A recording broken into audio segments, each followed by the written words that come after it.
orang banyak membahas tentang masalah penyerangan Iran melawan Israel dan segala macam. Terus kemudian ributlah banyak orang yang tiba-tiba jadi pendukung Syiah. Ini hadir kesiangan, ini terlambat gitu ya. Seakan-akan Iran itu sudah punya jasa besar kepada Palestina ya. Mereka berperang dengan Israel itu hak mereka pribadi gitu. Tapi apakah Iran mendukung Palestina? Dari mana sejarahnya? Kalau memang betul mereka mau memerangi Israel dari dulu, dekat kan gampang gitu ya. Tapi mana buktinya gitu? Kalau kita lihat sekarang media Timur Tengah, kalau teman-teman ngerti bahasa Arab bisa masuk dan mendengar bagaimana sebenarnya gambaran orang-orang di Timur Tengah sana tentang negara Iran. Bagaimana bahayanya mereka dalam menghalalkan darahnya ahli sunnah. Itu faktanya. Dan itu berbahaya sekali teman-teman sekalian. Perlu digarisbawahi, kita sekarang bukan masalah dukung ini atau dukung itu, bukan. Tetapi banyak orang ahli sunnah yang belum paham perbedaan kita sama Syiah ini akidah.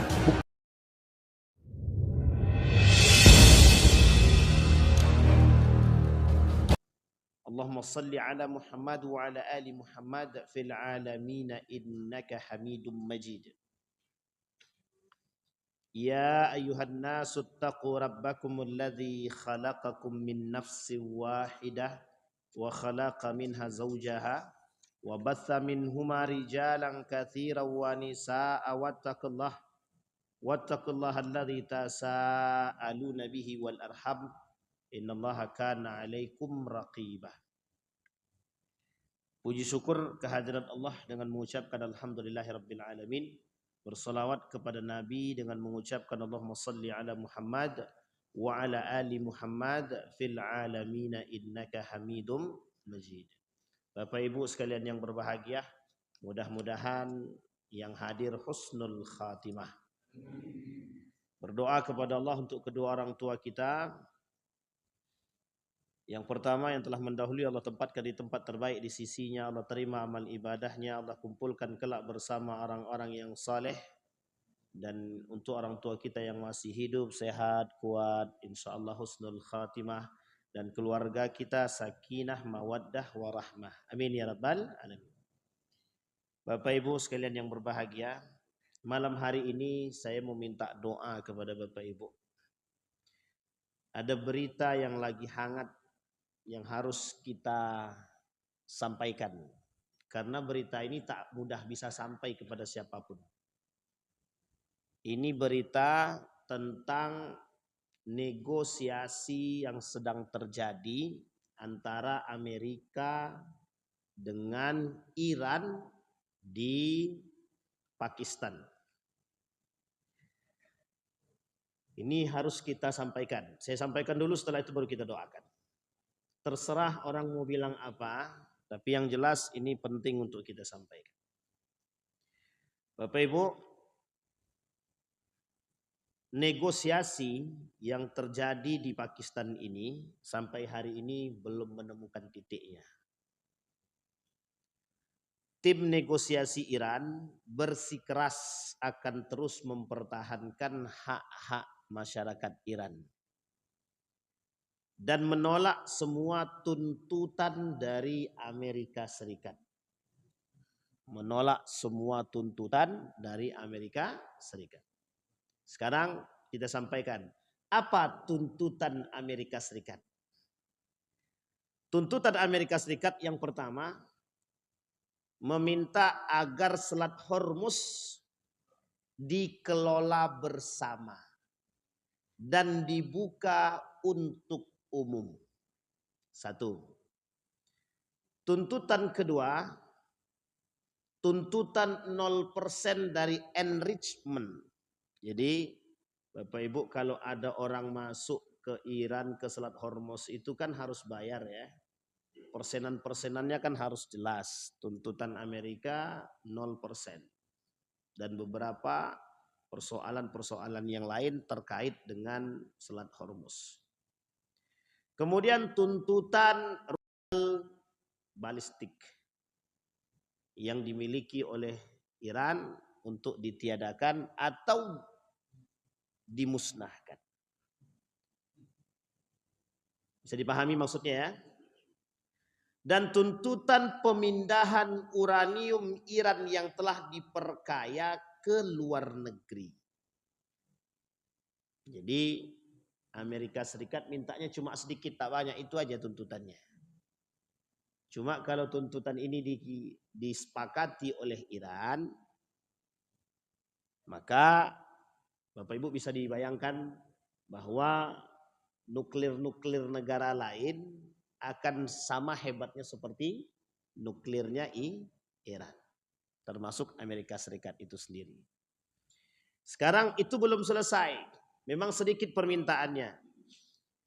Tapi dari tim negosiasi Iran bersikukuh, jika tuntutan Iran tidak dipenuhi, maka tim Iran akan meninggalkan Islam abad Pakistan dan negosiasi dianggap selesai. Sekarang kita lihat apa tuntutan Iran. Satu tuntutan Iran, pengangkatan sanksi internasional embargo selama 40 tahun lebih, pencairan lebih lanjut terhadap dana yang dibekukan oleh Amerika Serikat di bank-bank luar negeri yang dimiliki oleh Iran. Pembayaran kompensasi perang yang dimulai oleh Amerika Serikat. Hak memperkaya uranium. Penguasaan terhadap Selat Hormuz yang berbayar. Dan penghentian serangan Israel ke Libanon dan semua faksi proksi perang Iran. Kira-kira dari sekian banyak tuntutan ini sudah cukup bagus atau belum tuntutan Iran ini? Bagus, Pak. Tapi pertanyaannya mungkin enggak dijawab oleh Amerika? Kita lihat, Pak. Kita lihat. Jadi Bapak Ibu, setelah tuntutan ini disampaikan, 15 jam lebih lamanya penyampaian tuntutan ini, apa yang dilakukan oleh Amerika Serikat? Menekan. Amerika Serikat menekan tim negosiasi Iran untuk menyepakati tuntutan yang diinginkan oleh Amerika Serikat tanpa harus menjawab tuntutan dari Iran itu sendiri. Jadi Bapak Ibu, ini sebenarnya belum menjadi persoalan. Kita lihat persoalan selanjutnya. Apa persoalan selanjutnya? Persoalan selanjutnya adalah media dari Times New York atau New York Times itu telah menyebarkan berita-berita bahwa Amerika telah mengepung atau akan membuka paksa Selat Hormuz. Oleh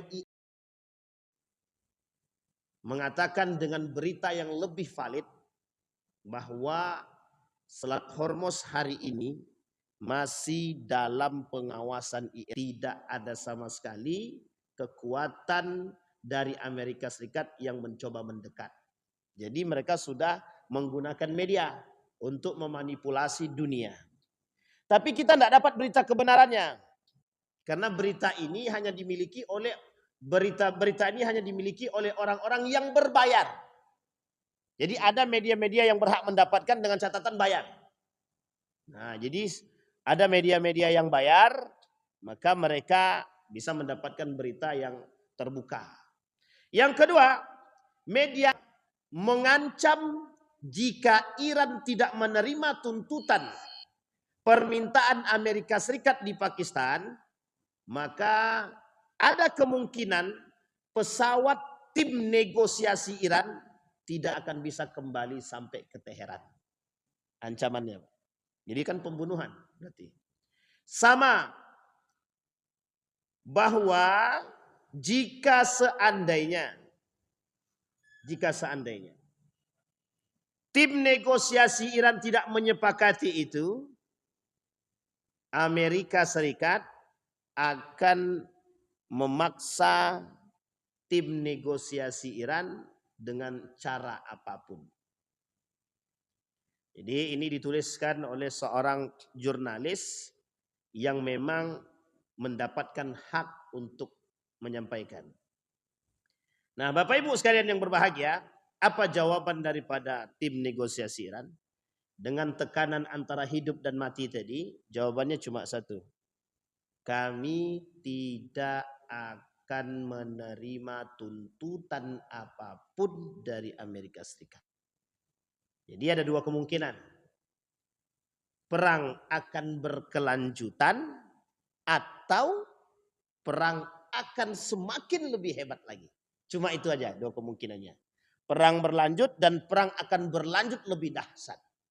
Karena Iran tidak akan menghentikan perperangan mereka sampai hak-hak mereka disampaikan. Bapak Ibu, ada satu psikologi yang harus kita tinjau dari sini. Begitulah frustasinya Amerika hari ini. Karena Amerika hari ini ditekan berat untuk menyelesaikan urusan Israel. Bapak Ibu tahu berita utamanya apa? Israel ini lebih hancur daripada Palestina itu sendiri. Ya Bapak Ibu ya, lebih hancur daripada, maka cuma ada dua kemungkinan. Seandainya mereka tidak menang dalam negosiasi ini, tidak menang dalam negosiasi ini, maka itulah kehancuran daripada Israel. Kalaupun mereka menang dalam negosiasi ini, sekalipun menang, berhasil mendapatkan nego, maka mereka harus mendapatkan hak mereka. Tapi yakinlah bahwa Iran tidak akan memberikan haknya itu. Nah Bapak Ibu, yang ingin kita sampaikan bahwa setidaknya kita yang nonton ini, kita yang tidak ikut berperang ini, paling tidak kita mensupport secara moral terhadap perjuangan-perjuangan Palestina, Libanon yang ada di Gaza.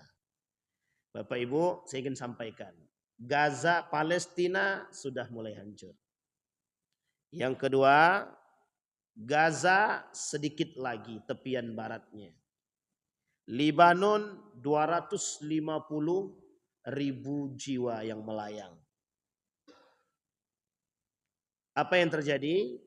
Ketika Libanon ini sudah masuk dalam pegangan dia, orang-orang Israel, maka lanjutan perperangan itu akan berpindah ke Yordania, ke Syria, Mesir. Baru kemudian akan berakhir di Konstantinopel, Turki. Jadi ini titik-titik yang saya sampaikan yang harus dikuasai oleh Amerika Serikat agar bisa mendirikan negara Yahudi. Nah, ini beritanya Bapak Ibu. Mudah-mudahan berita ini Bapak Ibu bisa menjadi motivasi dan penyemangat kita untuk tetap bisa istiqamah dalam cerdas mencari berita yang benar. Terlepas dari ada saudara-saudara kita yang melemahkan, mohon maaf, pasang saja, tutup saja telinga kita, tutup mata kita. Orang bilang kita tertipu silahkan, tapi hari ini dengan nyata sikap yang berani melakukan perperangan terhadap mengajak Bapak Ibu mendukung, tapi justru malah mendoakan agar Amerika ini hancur, itu saja. Terserah dari tangan siapapun mereka hancur, yang jelas kita doakan ini hancur sehancur-hancurnya. Bisa dipahami Bapak Ibu ya? Terserah dari tangan manapun kehancurannya itu. Yang penting mereka hancur. Dari pengamatan seorang ulama dari Palestina dan Syria beberapa waktu yang lalu, kemenangan Palestina semakin tampak. Bapak Ibu, kemenangan Palestina semakin tampak. Artinya Bapak Ibu, kedekatan kita dengan kekacauan yang lebih besar akan semakin tampak. Ketika Palestina ini berhasil merdeka, beberapa tahun kemudian akan terjadi kekacauan yang lebih dahsyat di daerah yang lain. Nama tempatnya Yasrib. Pernah kita sampaikan hadisnya di sini. Yasrib itu mana Ustadz? Madinatul Munawwarah. Bagaimana model kehancurannya? Wallahu a'lam. Bagaimana model kekacauannya kita tidak tahu. Kita hanya berhusnuzon kepada Allah. Semoga Allah menjaga dua tanah suci tersebut. Setelah itu terjadi, maka akan terjadi Fathu Al-Qastantiniyah. Penaklukan Turki. Istanbul, Konstantinopel pada masanya. Istanbul, Turki pada saat ini. Bisa dipahami Bapak Ibu ya. Nah setelah itu apa yang terjadi? Akan muncul yang disebut dengan Malhamatul Kubra. Hadisnya sahih. Nah, Bapak Ibu sekalian yang berbahagia, ini urutan yang akan terjadi. Nah, malam hari ini saya ingin angkat satu hadis daripada baginda Nabi Muhammad SAW. An Hudzaifah ibn al-Yaman radhiyallahu anhu qala inna lil fitnati waqafatin wa ba'athat. Fa in istata'ta an tamuta fi waqafatiha faf'al. Wa qala mal khamru sirfan bi adhhabani uqulir rijali minal fitnati. Gharibul hadis al-ba'athat sallus saif al-waqafat igmaduhu.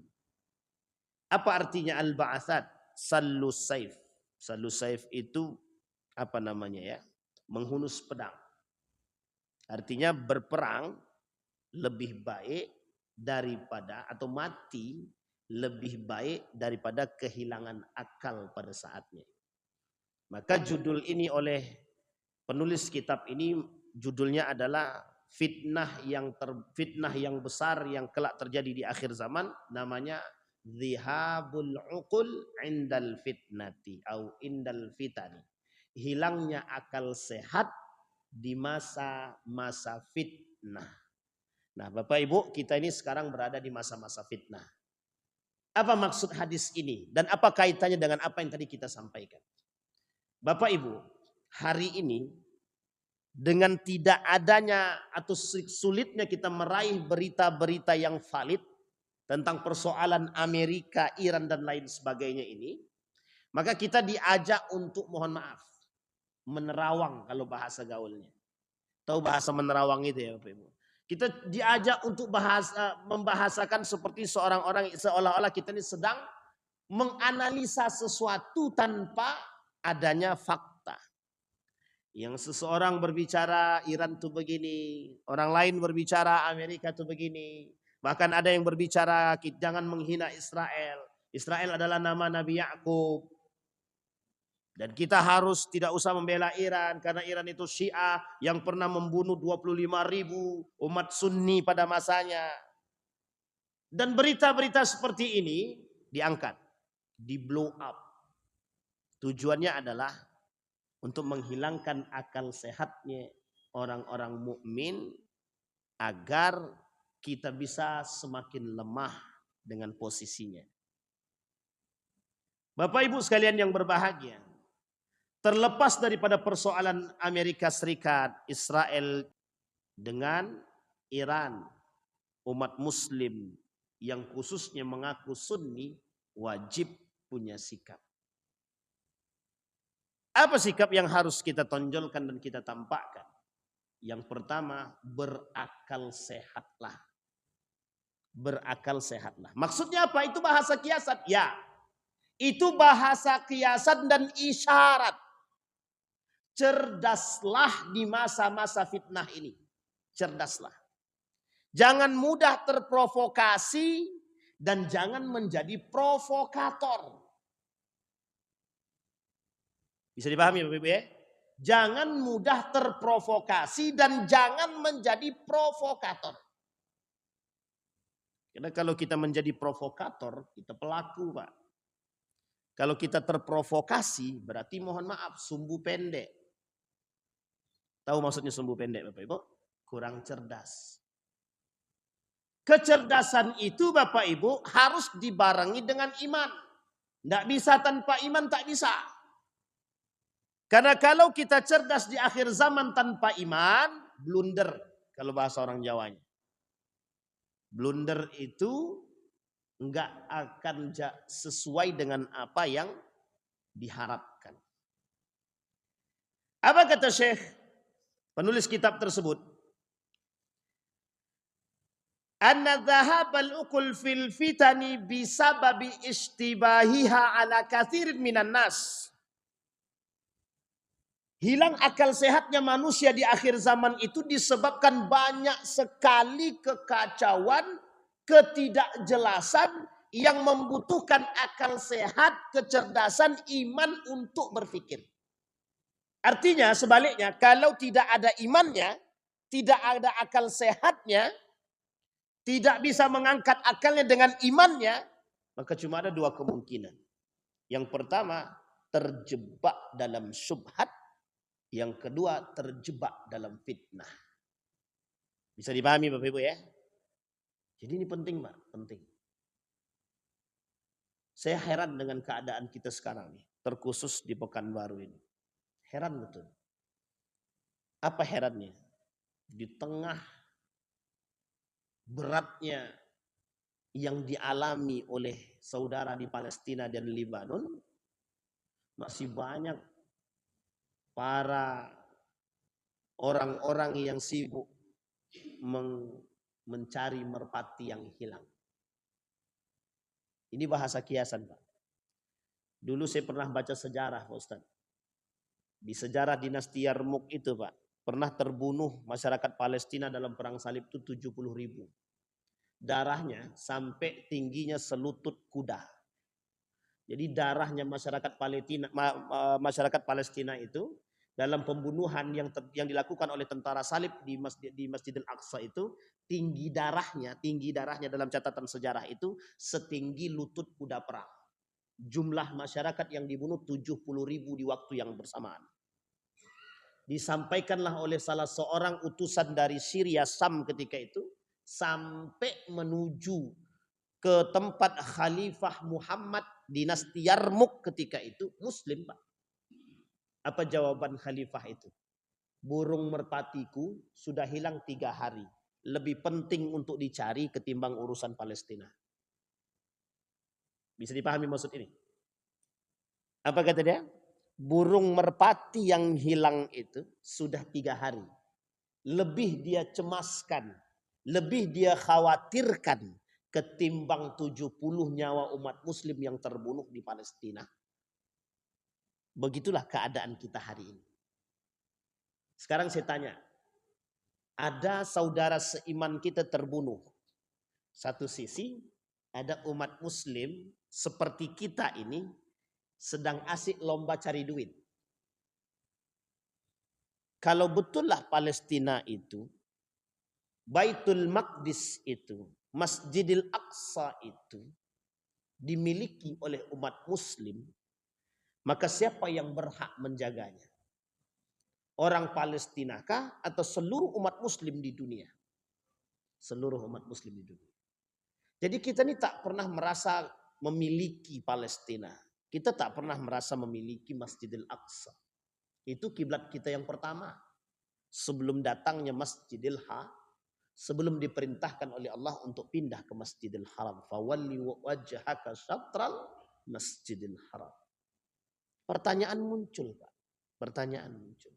Mengapa Khalifah Muhammad itu berani mengatakan lebih penting merpatiku, mencari merpatiku yang hilang sudah 3 hari ketimbang urusan nyawa 70.000 yang melayang di Palestina.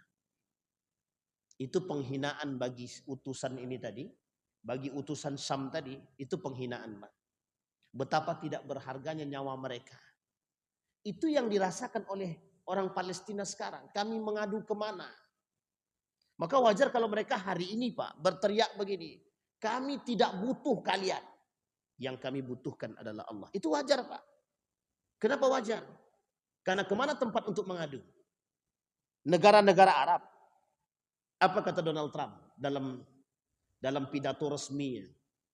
Semua yang terlibat dalam membantu kelancaran kami, kata Donald Trump, disebutkan di situ Arab Saudi, Uni Emirat Arab, Kuwait, Qatar, disebutkan Pak, dan beberapa negara yang lain yang membantu kami. Coba bayangkan, membantu secara resmi Donald Trump menyampaikan. Terlepas daripada benar atau salahnya, kalaupun itu benar, maka pengkhianatan yang dilakukan oleh negara-negara Arab terhadap Islam. Yang kedua, kalaupun itu salah, berarti Donald Trump sedang membangun satu framing, fitnah, agar umat muslim semakin terpengaruhi. Pertanyaannya adalah, di mana umat mukmin yang sesungguhnya? Itu pertanyaan besar. Sama seperti apa yang dipertanyakan oleh utusan daripada Syria Syam ketika itu menuju dinasti Yarmuk, di mana orang beriman. Di waktu yang bersamaan Bapak Ibu, dinasti Yarmuk ketika itu sedang bertikai dengan saudaranya satu ayah dalam merebutkan tahta kekuasaan dinasti Yarmuk. Sampai-sampai Khalifah Muhammad ini membunuh membunuh ibu dari saudara seayahnya demi tahta dinasti Yarmuk pada saat itu. Sekarang kita berpikir Pak lebih keras. Apakah ini yang disebut dengan pengulangan sejarah? Sejarah terulang. Negara-negara Arab yang kaya, yang berkuasa, tapi mereka tunduk di bawah ketiak. Negara-negara yang paling mengakui mereka paling Islami, tapi tunduk di bawah ketiak Amerika. Kemana orang-orang beriman? Disinilah bahasa Nabi dalam hadisnya, hilangnya akal sehat. Maka Bapak Ibu, kalau Bapak Ibu melihat pernyataan Rocky Gerung, sebenarnya tak ada salah. Kata Rocky Gerung itu, sekarang itu banyak manusia yang berakalkan tidak sehat. Maksudnya apa? Manusia-manusia sekarang ini lebih banyak akalnya tidak sehat. Kalau kita tinjau dari sisi agama, sehatnya akal manusia dipengaruhi oleh imannya, Pak. Dipengaruhi oleh imannya. Ketika Imam Al-Ghazali yang dinukil oleh Dr. Al-Kilani, yang judul kitabnya, judul bukunya dalam tarikhnya itu Hakadza Zahara Jilu Salahuddin. Beginilah munculnya generasi-generasi Salahuddin. Dalam judul bukunya. Beliau menuliskan kebangkitan Islam itu diistilahkan seperti lahirnya generasi-generasi emas seperti Salahuddin. Maksudnya sebenarnya begini maksudnya. Kalaulah umat muslim itu, Islam itu memiliki generasi seperti Salahuddin, maka masa kejayaan dan kebangkitan itu akan mudah didapat. Akan datang. Bisa dipahami Bapak Ibu. 50 tahun Pak, umat muslim dalam tekanan. 50 tahun. Umat muslim dalam tekanan. Sebelum terjadinya perang salib. Selesai perang salib, umat muslim menang. Ditaklukkan oleh Muhammad Salahuddin Al-Ayyubi. Apa keberhasilan Muhammad Salahuddin Al-Ayyubi? Menumbangkan tentara-tentara salib yang sadis dan bengis dengan jumlah yang sangat sedikit. Tapi persatuan yang tak pernah bisa dilupakan oleh sejarah sampai hari ini. Artinya Pak, kita harus mengajak saudara-saudara kita yang ada untuk bisa menyuarakan persatuan begini. Kalau tidak kita tak bisa Pak melahirkan generasi Salahuddin, tidak bisa. Kita ini cuma bisa menonton berita sakit hati. Tapi ujung-ujungnya masih minum botol aqua. Itu kan bahasa isyarat. Dengan tangisan, ya Allah kasihannya Palestina. Tapi ternyata sabun kita masih Unilever. Jadi sedih seperti ini sebenarnya seperti bahasa Karbala. Tahu bahasa Karbala? Mereka yang membunuh, mereka yang menangis. Jadi di tanah Karbala itu Pak, setelah terbunuhnya Al-Husain itu di tanah Karbala, itu penduduk-penduduk Kufah itu datang ke tanah Karbala tadi Pak. Apa kata mereka? Kami bersedih kepergianmu wahai. Apa panggilannya ya? Dia memanggil itu cucu Nabi. Wahai keluarga Nabi, kami bersedih. Padahal yang membunuh siapa? Mereka. Yang berkhianat siapa? Mereka. Yang mengepung Al-Husain siapa? Mereka. Yang menangis siapa? Mereka. Sama seperti istilah tadi. Tangisan kita di TV yang kita tonton, kesedihan kita terhadap Palestina. Tapi masih membeli produk-produk itu secara tidak langsung kita masih membunuh mereka.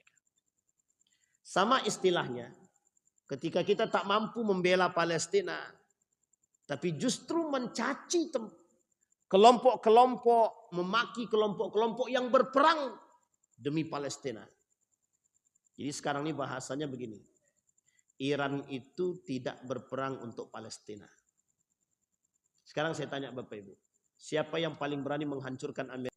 Sekarang saya tanya, Bapak Ibu senang enggak kalau Amerika? Senang. Tapi Bapak Ibu bisa enggak berbuat menghancurkan itu? Itu pertanyaan yang paling sederhana, Pak. Kalau ada orang yang mencaci maki Iran hari ini, coba tanyakan sama mereka. Anda menghancurkan siapa? Tanyakan aja begitu. Anda sudah menghancurkan belum? Anda minum airnya juga masih air aqua. Sabunnya masih Unilever. HP-nya masih iPhone. Kita mau buat apa, Pak? Itu kan jawaban Abu Janda. Bahasanya Abu Janda itu. Google masih Anda pakai. Facebook masih Anda ikuti. Kan begitu. YouTube masih kuat. Yang punya siapa? Yahudi. Kata Bu Janda kan begitu. Jadi nggak usah munafik lah kata Bu Janda. Bapak Ibu itu bukan jawaban. Itu hanya celotehan seorang yang mohon maaf tak punya akal. Makanya Bapak Ibu, kalau Anda berbuat, kalau Anda melawan, kalau Anda menyerang berbagai macam, Anda boleh berhak. Anda berhak berbicara apapun. Kita bahagia Pak Amerika hancur karena kita tak mampu melakukan itu. Kita saja tunduk. Makanya sekarang ini dimunculkan orang-orang yang mohon maaf ingin menghancurkan Iran. Terlepas dari Iran itu Syiah atau tidak Syiahnya Bapak Ibu. Terlepas daripada Iran itu seperti apa. Kita kalau berdiri di tengah-tengah, tidak bisa berbuat apa-apa justru melemahkan, itu lebih berbahaya daripada Amerika itu sendiri bagi Iran. Setidaknya kita bahagia ketika Amerika, kalaupun ada musuh yang lain, tinggal satu Pak. Tapi kalau dua-duanya belum hancur, dua-duanya jadi musuh. Lah Bapak Ibu tinggal pilih musuh dua atau satu.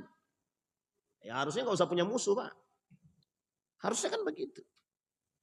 Dalam pandangan satu kelompok bahwa Iran ini ingin menguasai Palestina. Ingin menguasai dunia. Dalam satu yang lain, Amerika juga ingin. Artinya menurut mereka, bahwa Iran ini tidak ada kepentingan Palestina. Menurut mereka. Bahwa Amerika juga punya kepentingan atas hal tersebut. Palestina. Makanya Pak dalam tinjauan geopolitik hari ini, tempat strategis perperangan dunia itu di mana? Palestina, Yerusalem. Jadi gara-gara Palestina ini, itu perubahan politiknya, pergeseran politiknya kencang. Kalau bahasa dalam aturan politik namanya geopolitik lah. Itu ngeri sekali. Proxy war-nya ngeri sekali. Tapi terlepas daripada itu semua. Kita nih orang beriman ini saya ajak Bapak Ibu untuk berpikir dengan iman. Kita orang beriman nih Pak. Ini namanya perang ideologi. Tidak ada istilahnya perang ekonomi, perang militer. Tidak ada Pak. Ini perangnya cuma satu aja. Perang ideologi Pak. Perang ideologi. Pasti akhirnya bermuara pada perang ideologi. Karena tidak mungkin Nabi itu dusta, tidak mungkin. Karena kelak perangnya akhir daripada umat muslim itu antara Yahudi dan muslim. Itu perang apa namanya? Perang agama. Tidak ada muara yang lain, tidak ada. Ketika Nabi berada dalam perang Uhud, apakah tidak ada orang munafik dalam perang Uhud itu? Ada. Apakah Nabi boleh membunuh orang-orang munafik yang ada dalam perang Uhud? Tidak. Bahkan Abu Ubaidah bin Salul yang paling munafik ketika itu ingin menguasai Nabi, ingin membunuh Nabi. Ketika Umar bin Khattab ingin membunuh Abu Ubaidah bin Salul, apa jawaban Nabi? Apakah engkau ingin aku dipandang oleh sahabatku membunuh sahabat sendiri? Itu Nabi Pak. Man shalla salatana wastaqbala qiblatana wa akala dhabihatana fadzakumul muslim. Lahu zimmatullah wa zimmatu rasulihi.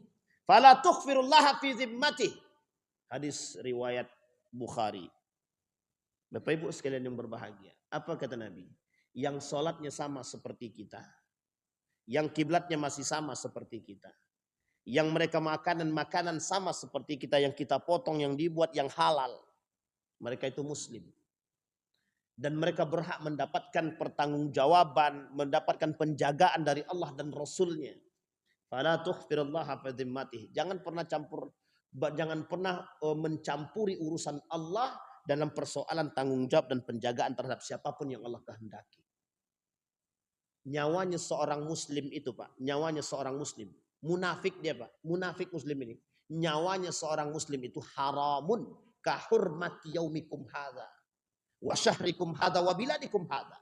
Kata Nabi, haramnya darah seorang muslim itu sama halnya seperti keharamannya negara, agama, kehormatan, kemudian hari yang haram, tempat yang suci. Maksudnya apa? Kalau ada orang yang menghancurkan Mekah Madinah, itu dosanya besar. Kalau ada orang yang menghancurkan kehormatan seorang manusia, haram, dosanya besar. Kalau ada orang yang mengambil harta bapak ibu, dosanya dosa besar. Sebegitulah besarnya dosa mereka yang melakukan pembunuhan terhadap sesama muslim. Makanya disebutkan sibabul muslim fusuk wa qitaluhu kufrun. Mencaci maki sesama muslim itu fasik. Membunuh jiwa muslim itu kekufuran. Coba bayangkan. Dalam perang itu di Madinah, Nabi yang difitnah itu siapa? Istri Nabi, Pak. Siapa namanya? Siti Aisyah. Difitnah, tahu tukang fitnahnya. Mengerti Umar bin Khattab, Ali bin Abi Thalib, Abu Bakar. Apa kata Umar bin Khattab? Ya Rasulullah, kan kita tahu tukang fitnah Abu Ubaidah bin Salul ini seperti apa tukang fitnahnya. Kita bunuh aja, kata Umar bin Khattab. Apa jawaban Nabi? Apa engkau mau sahabat-sahabatku itu yang lain memanggilku pembunuh terhadap saudara sendiri, sahabat sendiri. Begitulah Nabi bersabar atas orang munafik itu. Bersabar Nabi atas orang munafik itu. Padahal yang menghancurkan dan melemahkan Islam itu pada masa Nabi itu orang munafik itu, Pak. Jumlahnya tidak banyak, 40 orang saja. Tapi hasutan demi hasutan yang mereka lakukan agar bisa melemahkan Islam itu pada masa Nabi dan mereka beragama Islam. Bayangkan. Sampai mereka membangun masjid untuk membunuh Nabi. Umat muslim itu, Pak. Bisa dipahami, Bapak Ibu. Tapi apa yang dilakukan oleh Nabi terhadap mereka? Bersabar atas perbuatan mereka. Kuncinya di mana? Iman yang diperkuat, persatuan yang ditingkatkan. Apa yang terjadi? Nabi berhasil bertahan, Pak. Sampai Nabi, Allah turunkan ayat khusus untuk Nabi. Al-yawma akmaltu lakum dinakum wa atmamtu alaikum Islam madina wa atmamtu alaikum ni'mati wa raditu lakumul Islam madina. Betul ya, Kiai? Itulah enaknya kalau ada kiai kita di sini. Masyaallah. Jadi Bapak Ibu, apa ayat itu? Itu ayat terakhir turun menurut pandangan sebagian para ulama. Abu Bakar nangis, Pak. Nangis Abu Bakar. Yang lain itu senang, bahagia. Cuma Abu Bakar yang nangis. Kenapa Abu Bakar nangis? Kalau sudah sempurna yang Allah turunkan untuk kita, maka ada satu yang membuat Abu Bakar sedih, akan kepergian baginda Nabi Muhammad sallallahu alaihi wasallam. Bisa dipahami maksud itu, Bapak Ibu? Inilah Bapak Ibu. Tapi ingat, sebelum Nabi wafat, Nabi sudah meninggalkan sekian banyak prediksi ke depan. Karena kemaksuman Nabi, karena dia seorang Nabi, dia sudah meninggalkan prediksi.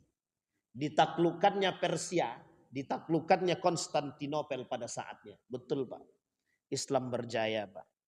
Tapi Bapak Ibu perhatikan, apakah Persia ditaklukkan itu dengan terpecah belahnya umat muslim? Apakah Konstantinopel ditaklukkan dengan terpecah belahnya umat muslim? Tidak, Pak. Semua disatukan dengan iman. Sekalipun dalam anggota kelompoknya Khalid ibn Walid, Muhammad Al-Fatih, masih ada orang-orang munafik. Sampai di sini bisa dipahami, Bapak Ibu? Bisa dipahami maksud kalimat tersebut? Artinya adalah, kalau kita tidak bisa menjadi orang yang bertanggung jawab, jangan menjadi provokator. Kalau kita tidak bisa menjadi pemenang, makalah jadilah pendukung orang yang ingin menang. Nah, kalau kita ikut masuk dalam para pejuang, kita menjadi pejuang, Pak.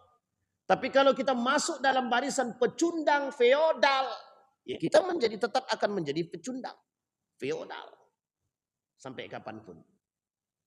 Di tengah kehancuran seperti ini, cuma satu yang harus kita tingkatkan, semangat juang dan persatuan. Bukan pertikaian dan bukan permusuhan. Sampai kapanpun kalau kita tidak bersatu, kita tak akan pernah bisa melahirkan generasi yang disebut dengan Salahuddin Al-Ayyubi. Sampai kapanpun, tak akan. Jadi kita berharap kepada siapapun. Kalau Bapak Ibu mendengarkan hal tersebut, misal lewat di beranda Bapak Ibu, orang-orang yang mencoba menghina, orang-orang yang coba merendahkan sesama muslim, scroll aja langsung. Lewatin aja, Pak. Daripada Bapak Ibu sakit hati kan, lewatin aja. Karena kata Nabi dalam hadisnya, kata Nabi, kita diharamkan merendahkan dan meremehkan saudara sesama muslim. Bisa dipahami Bapak Ibu? Baik, mudah-mudahan apa yang kita sampaikan hadis ini menambah motivasi kita untuk bisa membuka diri kita dan berlapang dada. Setidaknya kita mulai bersatu sedikit demi sedikit Bapak Ibu. Saling membuka diri untuk bisa saling memahami dan menghargai dan menghormati. Agar kelak kita bisa menjadi atau melahirkan generasi-generasi seperti Salahuddin Al-Ayyubi, Muhammad Al-Fatih. Bapak Ibu jangan anggap remeh ajakan sekecil ini. Karena Salahuddin Al-Ayyubi, Nuruddin Zangki, Imamuddin Zangki, itu mengajak dengan cara yang seperti ini. Persis. Datang dari satu tempat ke tempat yang lain mengajak bersatu. Tapi berapa lama Pak? Puluhan tahun mereka berhasil menyatukan hati umat. Artinya Bapak Ibu, ketika hati umat ini sudah bersatu, dengan perbedaan tidak ada persoalan. Salahuddin Al-Ayyubi bisa menaklukkan tentara salib bukan sendirian. Dan saya yakin seyakin-yakinnya, Khalid ibn Walid tidak mampu mengalahkan tentara-tentara Persia yang begitu bengisnya dengan sendirian. Jadi tidak bisa diklaim kemenangan itu adalah Khalid ibn Walid, Salahuddin Al-Ayyubi, Muhammad Al-Fatih dengan Konstantinovelnya. Tidak bisa, Pak. Semuanya karena persatuan. Itulah mengapa Indonesia ini bisa merdeka pada saatnya.